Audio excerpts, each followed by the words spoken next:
Mind ei erista peaaegu 30-seks saavates noortes mitte miski. Käin tööl, elan oma arust päris kihvti elu. Kui ainult see, et vajan abi kõikides käelistes tegevustes. Et saaks hommikul püksid jalga, õhtul duši all käidud, vahepeal tööle minna, töölt tulla, pubist läbi minna, tegeleda oma hobidega ja elada täiesti igapäevast elu. Täna me näeme, et kohalik omavalitsus ei suuda pakkuda nii palju sotsiaalteenuseid, kui oleks vaja.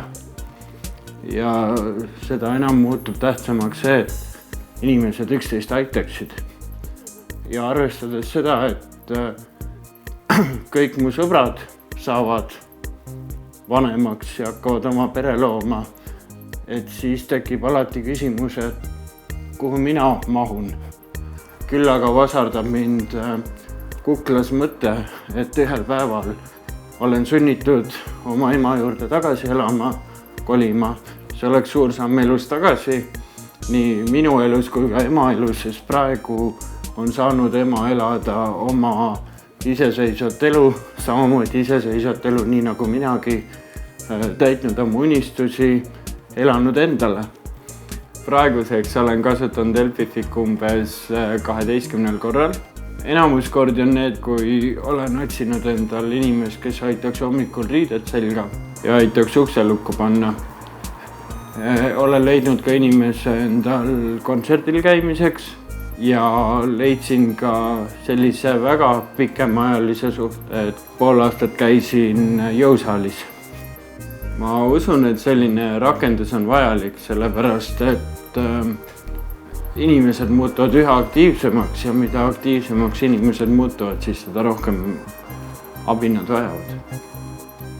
Ma arvan, et kui mul on täna kasutada selline platvorm nagu on Helpific, et see lisab kindlasti sellist kindlust ja ka natuke turvatunnet, et mingitel eluperioodidel või hetkedel, kui mul on abi vaja, et siis ma ka selle abi leian. On rohkem häid inimesi, kes on nõus aitama ja seda heast südamest, et saada endasse see hea tunne, et nägid, ma aitasin täna Tommi tööle ja tänu sellele Tom saab tööle minna. Või et see, et inimene saab kinno minna mingit ägedat elamust saama. Arvestades oma keerulist olukorda, siis arvan ennast olevat päris lahel luurele mineku sega. Me oleme õhku tõusnud, tule lükka hoogu juurde!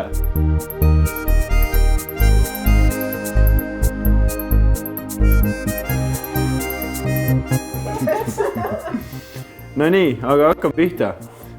Lähme tõsiseks. Ma pean naerma enne. Keiu, lähme tõsiseks nüüd. Teeme asja ära. Anju, sa põllud ju vaja.